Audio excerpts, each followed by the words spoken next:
ముఖ్యమంత్రి స్థాయిలో చెప్పేటప్పుడు తప్పనిసరిగా ఆధారం ఉండాలి, రికార్డులలో ఆ గణాంకాలు ఉండాలి. ఆంధ్రప్రదేశ్ ప్రభుత్వ అధినేతగా చెప్పే లెక్క సరిగ్గా ఉండాలి. అదేం ఎన్నికల ప్రచారమో కాదు, ఇప్పుడు ఏమి ఎన్నికలు లేవు. కానీ సోద్యం ఏంటంటే ఈ రాష్ట్రంలో చంద్రబాబు నాయుడు గారికి, వారి కుమారుడికి, తెలుగుదేశం పార్టీ క్యాబినెట్కి లేచినా జగన్ జపమే, కూర్చున్నా జగన్ జపమే, నిద్రలో కూడా జగన్ జపమే. కానీ సభాష్ జగన్మోహన్ రెడ్డి గారిని నేను పూర్తిగా, తనకి 40 సంవత్సరాల అనుభవం ఉందని చెప్పుకునే చంద్రబాబు నాయుడిని నిద్రలో కూడా జగన్ జపం చేసేటట్లుగా చేసిన మొగాడు జగన్మోహన్ రెడ్డి. శుభకార్యమా అశుభకార్యమా, భూమి పూజోత్సవమా, ఇనాగరేషనా, ఒక భవనానికి సంబంధించిన ప్రారంభోత్సవమా, వాళ్ళ పార్టీకి సంబంధించిన వేదిక, ఓ మంత్రి వచ్చి కేబినెట్ యొక్క వివరాలు రాష్ట్ర ప్రజలకు చెప్పేదా, ఏ సందర్భం అన్నా కానీ వాళ్ళ గురించి వాళ్ళు చెప్పటం కన్నా మన నాయకుడు జగన్మోహన్ రెడ్డి గారి గురించి చెప్పటమే వాళ్ళకి ప్రధానమైన లక్ష్యం. ఇది పూర్తిగా జగన్మోహన్ రెడ్డి గారు సాధించిన రాజకీయ విజయం. జగన్మోహన్ రెడ్డి గారు జపం చేయకుండా చంద్రబాబు నాయుడు నిద్రపోవటం లేదు, వాళ్ళ కేబినెట్ నిద్రపోవటం లేదు, వాళ్ళ మంత్రివర్గం నిద్రపోవటం లేదు, వాళ్ళ అధికార ప్రతినిధులు నిద్రపోవటం లేదు. పూర్తి క్యాడర్ కింద నుంచి పై దాకా జగన్ జగన్ జగన్ జగన్. మేం చెప్పేది జగన్ అనే పదం ఓ 10 సార్లు వస్తే తెలుగుదేశం పార్టీ అనుకూల మీడియా, తెలుగుదేశం పార్టీ సంబంధిత మీడియా, తెలుగుదేశం పార్టీకి సంబంధించిన నాయక గణాలు వేల సార్లు జగన్ జపం చేస్తున్నాయి. నిన్న వెళ్ళింది రెన్యూ ఎనర్జీ గ్లోబల్ సంస్థ 3వ ప్రాజెక్టు శంకుస్థాపనకి. ఆ శంకుస్థాపన సమయంలో చంద్రబాబు నాయుడు రాష్ట్రంలో విద్యుత్ ఛార్జీల విషయాన్ని లేపాడు.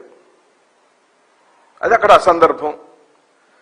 పోనీ తన హయాంలో తను 3 సార్లు ఈ రాష్ట్రాన్ని పరిపాలించిన సమయాలలో తను ఏం చేశాడు, ఏ విధంగా విద్యుత్తుని, ప్రజలకు నాణ్యమైన విద్యుత్తుని అందించాడు, తక్కువ ధరకు ఎలా అందించాడో చరిత్ర చెప్పిండుంటే ఈ రాష్ట్ర ప్రజలు బాగా ఆనందపడేవాళ్ళు. ఎందుకంటే చరిత్ర చెప్పడు. ఎందుకు చెప్పడు? 2003వ సంవత్సరంలో తన గద్దె దిగటానికి ఏకైక కారణం ఏమని ఈ మధ్యనే ఏబిఎన్ రాధాకృష్ణ ఉదహరిస్తూ సాక్ష్యంతో ఏం చెప్పాడు? చంద్రబాబు నాయుడు తెచ్చిన 2003వ సంవత్సరంలో తొలిసారిగా వైఎస్ఆర్ గారు ముఖ్యమంత్రి అయిన సందర్భంలో 2003వ సంవత్సరంలో విద్యుత్ సంక్షోభం వచ్చింది. ఆ విద్యుత్ సంక్షోభం మీదన పెద్ద ఎత్తున ఉద్యమాలు జరిగినాయి. ఆ ఉద్యమాలప్పుడే చంద్రబాబు నాయుడు మదమెక్కిన రాజకీయ వ్యవహార శైలితో గుర్రాలతో ఆడవాళ్ళని కూడా చూడకుండా తొక్కిచ్చాడు, దెబ్బకి దిగిపోయాడు. ఇది చరిత్ర. అంటే చంద్రబాబు నాయుడు గారు తను ముఖ్యమంత్రి అయిన ప్రతిసారి విద్యుత్ యొక్క అంశంలో ఘోరంగా విఫలం చెందుతూ వచ్చాడనే దానికి నేను ఆ 2003వ సంవత్సరాన్ని గుర్తు చేశాను. నిన్న ఈ పెద్ద మనిషి ఏమంటాడు? 2019-24 మధ్య కాలంలో విద్యుత్ రంగం పూర్తిగా కుప్పకూలిపోయిందట. 1.12 లక్షల కోట్ల రూపాయల భారం మా ప్రభుత్వం మోపిందట. 9 సార్లు విద్యుత్ ఛార్జీలు పెంచామట అని ఊకదంపుడు సొల్లు ప్రసంగం చేశాడు. ఊకదంపుడు సొల్లు. ఊకదంపుడు అంటే ఒకే విషయాన్ని మళ్ళీ మళ్ళీ చెప్పటం, సొల్లు అంటేనేమో అబద్ధాలు చెప్పటం. ఎందుకు? మీరు ఇప్పుడు వచ్చి 2 సంవత్సరాలు అవుతుంది, అధికారంలోకి వచ్చారు. రెడ్ బుక్ రాజ్యాంగాన్ని అమలుపరచడం, అరెస్టులు చేయించడం, దాడులు చేయించడం, కేసులు బనాయించడం తప్పించి ఏమైనా ఒక మంచి పని రాష్ట్రానికి మీరు చేశారా? మీరు విద్యుత్ గురించి ఎత్తారు. 2024 నుండి విద్యుత్ ఛార్జీలు పెంచమని ఎన్నికల హామీలో మీరు ఇచ్చిన మాట నిజమా కాదా? తాను అధికారంలోకి వస్తే ఈ మారు 2024 గనక తన అధికారంలోకి వస్తే ఎట్టి పరిస్థితులలో నేను విద్యుత్ ఛార్జీలు పెంచలేని మాట ఇచ్చిన చంద్రబాబు నాయుడు గారు ఆ మాటను తప్పి ఇప్పటికే అక్షరాల ఆంధ్ర రాష్ట్ర ప్రజలందరూ కూడా దయచేసి గమనించండి. మీరందరూ కూడా కడుతున్న విద్యుత్ బిల్లులు ఈ రోజు ఎంత కట్టారో 2019-24 మధ్య కాలంలో జగన్మోహన్ రెడ్డి గారు ఉన్నప్పుడు ఎంత కట్టారో మీరే మీ బుర్రతో మీ హృదయంతో ఈ చంద్రబాబు నాయుడుకు సమాధానం చెప్పండి. కేవలం 2024 నుంచి ఈ రోజు వరకు చంద్రబాబు నాయుడు 20,000 కోట్ల రూపాయల భారాన్ని రాష్ట్ర ప్రజల మీద మోపాడని ఛాలెంజ్ చేస్తున్నాం, నిరూపిస్తాం. నేను ఇందాకనే అన్నాను, ఒక ముఖ్యమంత్రి తను మాట్లాడేటప్పుడు ఒక స్టేట్మెంట్ ఇచ్చేటప్పుడు సాక్ష్యాధారాలతో మాట్లాడాలి. ఎందుకంటే నీ దగ్గర సిస్టమ్ ఉంటుంది. ఇప్పుడు నేనేమంటున్నాను, నువ్వు 2024 సంవత్సరంలో అధికారంలోకి వచ్చిన రోజు నుండి ఈ రోజు వరకు ఇంచుమించుగా 20,000 కోట్ల రూపాయల భారాన్ని ఈ రాష్ట్ర ప్రజల మీద మోపిన మాట నిజం కాదా? తాము వస్తే ఎన్నికల హామీగా విద్యుత్ ఛార్జీలు పెంచమని చెప్పిన మాట నిజం కాదా? అధికారంలోకి వచ్చిన వెంటనే 4 విడతలు విద్యుత్ ఛార్జీలు పెంచిన మాట నిజం కాదా? 2024 ఆయన జూన్ మాసంలో అధికారంలోకి వచ్చాడు మిత్రులారా. జూలై, ఆగస్టు, సెప్టెంబర్, అక్టోబర్ వచ్చిన 4 నెలల కాలంలోనే అక్టోబర్ 25 నాడు 6,072.86 కోట్ల రూపాయలు భారం మోపాడు. మళ్లీ నెల రోజులు తిరగకన్నా ముందే నవంబర్ 29 ఆర్డర్ ప్రకారం 9,412.50 కోట్ల రూపాయలు భారం మోపాడు. ఇంకా 2024-25 ఆర్థిక ఏడాదిలో 1,863.64 కోట్ల రూపాయలు భారం మోపాడు. 4వ మారు 2025-26 ఆర్థిక సంవత్సరంలో అక్షరాల 2,787 కోట్ల రూపాయల భారం మోపిన మాట నిజమా కాదా? చరిత్ర కేవలం చంద్రబాబు నాయుడు 2024 నుంచి ఇప్పటి వరకు మోపిన విద్యుత్ ఛార్జీల భారం వివరాలు చెప్పాం. మీరు కూడా 2019 నుంచి 24 మధ్య కాలంలో జగన్మోహన్ రెడ్డి గారు ఎక్కడెక్కడ ఎలా పెంచాడో ఆర్డర్ ప్రకారం జీవో నెంబర్లతో సహా మేం చెప్పినట్టు చెప్పమని అడుగుతున్నాం. పీపీఏలు రద్దు చేసి నష్టం చేశారని చంద్రబాబు నాయుడు అంటున్నాడు. శభాష్, మంచిది. ఇక్కడ మేము సూటిగా ఒక ప్రశ్న అడుగుతున్నాం. యూనిట్ ధర చంద్రబాబు నాయుడు యొక్క హయాంలో ₹2.49 చొప్పున యూనిట్ విద్యుత్తును 4.60కి పీపీఏ చేసుకుంటే ఏది ఎక్కువ అండి? అంతకుముందు 2014-19 మధ్య కాలంలో చంద్రబాబు నాయుడు సీఎంగా ఉన్నప్పుడు యాక్సిస్ నుంచి యూనిట్ ధరను 4.60 చొప్పున కొనుగోలు చేసిన మాట నిజమా కాదా?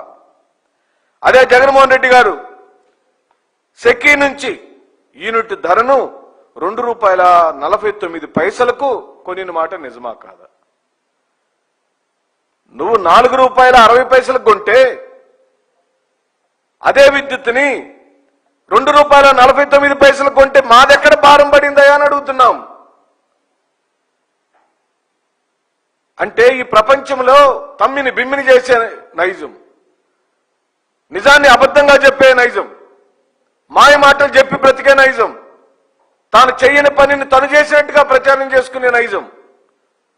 అదేమంటే హైదరాబాద్ కట్టింది నేనే, ఈ ప్రపంచంలోని ఐటీలు వాళ్ళందరినీ సృష్టించింది నేనే, సత్య నాదెండ్లను సృష్టించింది నేనే, పివి సింధును సృష్టించింది నేనే, రాజమౌళికి దర్శకత్వం నేర్పించింది నేనే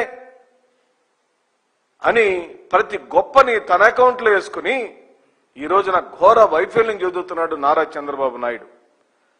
మరి ఎవరి వల్ల విద్యుత్ సమస్యలపై భారం తగ్గింది, ఎవరి వల్ల రాష్ట్రానికి మేలు జరిగింది, ఒక్కసారి ప్రజలందరూ కూడా ఆలోచించమని చెప్పి అడుగుతున్నాం. ఇంకా చెప్పాలంటే జగన్మోహన్ రెడ్డి గారి హయాంలో పీపీఏలను రద్దు చేసి సంస్కరణలు తెచ్చి 5,448.3 కోట్ల రూపాయల ధనాన్ని, ప్రజాధనాన్ని, కోట్ల రూపాయల ప్రయోజనం కలిగించాడు జగన్మోహన్ రెడ్డి గారు. ఎలా నష్టపోయిందే ఆ చంద్రబాబు నాయుడు గారు? ఇంత నిస్సిగ్గుగా, ఇంత నిర్లజ్జగా ప్రజలకు తప్పుడు సమాచారం వేయడానికి మీకు ఎలా మనసొప్పుతుంది? ఇప్పుడేం ఎన్నికలు లేవు కదా, నీకు నువ్వే ముఖ్యమంత్రిగా ఉన్నావు, నువ్వే అధికారంలో ఉన్నావు, నువ్వు బాగా పరిపాలిస్తావని నీకు ప్రజలు అవకాశం ఇచ్చారు. మీ దుంపల దగ్గర అధికారంలోకి వచ్చిన రోజు నుండి జగన్ అలా చేశాడు, జగన్ ఇలా చేశాడు, జగన్ అలా చేశాడు, జగన్ ఇలా చేశాడు. ఈ రాష్ట్రంలో ఎక్కడ హత్యలు జరిగినా, ఎక్కడ ఏ ఘోర నేరాలు జరిగినా దాన్ని తాడేపల్లి కార్యాలయానికి చుట్టడానికి విశ్వ ప్రయత్నాలు చేస్తుంది ఎల్లో మీడియా. ఏం పని పాట లేదు. చంద్రబాబు నాయుడు గారికి, లోకేష్ గారికి, పవన్ కళ్యాణ్ గారికి ఏమో జగన్ జపం, ఈ ఎల్లో మీడియాకేమో తాడేపల్లి జపం. మీకు ఆఫీసులు ఉన్నాయి, మీకు ఇళ్ళు ఉన్నాయి, మీరేం పూరి గుడిచెల్లో లేరు, రేకుల షెడ్లలో లేరు, వీధుల పక్కనేమి చిన్న చిన్న పూరి పాకలేసుకొని లేరు. మీ జీవితాలన్నీ ఎలా ప్రారంభమైనాయో, ఎవరెవరు సైకిల్ మీద దిగారో, ఎవరెవరు పచ్చళ్ళు అమ్ముకొని బయటకు వచ్చారో, ఎవరెవరు ఎలా ఎదిగారు ఈ రాష్ట్ర ప్రజలందరికీ తెలుసు. కానీ మా నాయకుడు పుట్టడమే గోల్డెన్ స్పూన్ తో పుట్టాడు. తాను పుట్టే రోజుకే వైఎస్ రాజశేఖర రెడ్డి గారు ఐటీ అంటే ఇన్కమ్ ట్యాక్స్ కట్టే కుటుంబంలో పుట్టినాడు జగన్మోహన్ రెడ్డి. మీరెక్కడ పుట్టారయ్యా?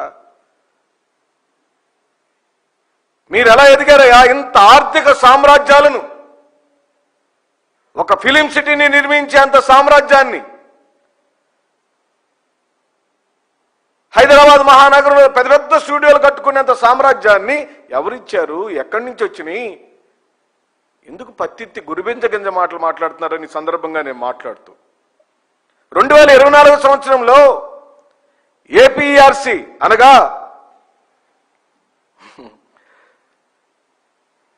రాష్ట్ర విద్యుత్ నియంత్రణ సంస్థ చెమడాలు ఒలిచింది చంద్రబాబు నాయుడు గారికి. ఆయన మీద ఆగ్రహం వ్యక్తపరిచింది.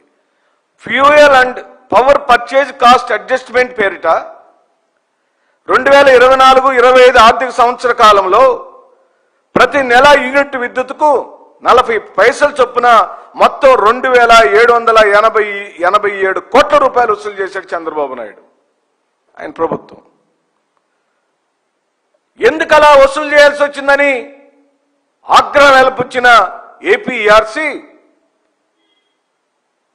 వెంటనే తిరిగి ఆ డబ్బులు ప్రజలందరికీ కట్టమని ఆదేశాలు ఇస్తే తప్పనిసరి పరిస్థితులలో ఆ ట్రూ డౌన్ అనే పేరుతో చంద్రబాబు నాయుడు ప్రభుత్వం ఆ డబ్బులని వెనక్కిచ్చి తను ధరలు తగ్గించినట్టుగా పెద్ద బిల్డప్ ఇచ్చేశాడు. జరిగిందేమో ప్రజల దగ్గర నుంచి అక్రమంగా డబ్బులు వసూలు చేసి ఇలా మీరు ఎందుకు చేశారని చెప్పి ఏపీఆర్సీ ఆగ్రహం వ్యక్తం చేస్తే ఆ డబ్బులు వెనక్కి ఇచ్చేసి నేను విద్యుత్ ఛార్జీలు తగ్గించాను, నేను బాగా మంచి పని చేశానని క్రెడిట్ చోరీ అనేది ఇండైరెక్ట్ గా ఇక్కడ జరిగింది చూసాం. ఇంత చేసినా ఇప్పటికీ ఏకంగా 20,136 కోట్ల ఛార్జీల భారం విద్యుత్ ఛార్జీలు పేరిట ఈ ప్రభుత్వం వసూలు చేసి ఎక్కడ పెంచలేదట. వైఎస్ఆర్ ప్రభుత్వమే 9 సార్లు విద్యుత్ ఛార్జీలు పెంచిందట అని ఆయన ఆరోపిస్తూ వచ్చారు. ఇంకా చెప్పాలంటే ఈ నెల ఏప్రిల్ 2026 నుండి 15,651.96 కోట్ల మేర విద్యుత్ ఛార్జీలు భారం మోపడానికి మళ్లీ రంగం సిద్ధం చేశాడు చంద్రబాబు నాయుడు. అందుకే ఏపీఆర్సీ నుంచి అనుమతి రాకపోవడంతో కొంచెం ఆగి ఉన్నాడు. ఇప్పుడు దానికి ప్రిపేర్ చేస్తున్నాడు. ప్రజలందరి మైండ్ సెట్ ని రేపు విద్యుత్ ఛార్జీలు పెంచితే ఇది కూడా జగన్మోహన్ రెడ్డి గారి వల్లే నేను పెంచాల్సి వస్తుందని ఒక పెద్ద డ్రామా ఆడటానికి ఇదంతా కథ నడుపుతున్నాడని అర్థం. అంటే తను ఒక భయంకరమైన తప్పు చేయటానికి ముందు ఒక నెల 2 నెలలు ఒక 15 రోజుల ముందు కావాలనే ఒక అభూత కల్పన సృష్టించి ఆ అభూత కల్పనలో జగన్మోహన్ రెడ్డి గారిని తప్పుగా చిత్రీకరించే కార్యక్రమం చేసి జగన్మోహన్ రెడ్డి గారి యొక్క తప్పులన్నింటినీ తను సరిచేస్తున్నట్టుగా ఆ సరిచేయటానికి కావాల్సిన డబ్బుల్ని మళ్ళీ ప్రజల దగ్గర నుంచే తీసుకుంటున్నట్టుగా తనకు ఏ పాపం తెలియనట్టుగా డ్రామాలు ఆడుతున్నాడు. ప్రజల ధనం అంతా ఏమైతేనే చంద్రబాబు నాయుడు గారు ఒక్క 5 సంవత్సరాల కాలంలో జగన్మోహన్ రెడ్డి గారు కేవలం 2 లక్షల పైచీలకు అప్పులు చేస్తేనే అప్పులు చేశాడు గగ్గోలు పెట్టారు కదా. మరి 2 సంవత్సరాల కాలంలోనే రమారమి 4 లక్షల కోట్ల రూపాయల అప్పులు నీ ప్రభుత్వం చేసింది కదా. అప్పులే తెచ్చి బ్రతుకుతున్నారు కదా. ఆ డబ్బులని ఏమైనాయి? జగన్మోహన్ రెడ్డి గారు 38 రకాల పథకాలు ఇచ్చాడు. కేవలం సంక్షేమం మీదనే 4,56,000 కోట్ల రూపాయలు పంచాడు. నువ్వేమి ఇచ్చావు? పెద్ద చెప్పిచ్చావు. ఆంధ్ర రాష్ట్ర ప్రజలకు పెద్ద బొచ్చి ఇచ్చి అడుక్కునేటట్టు చేశావు.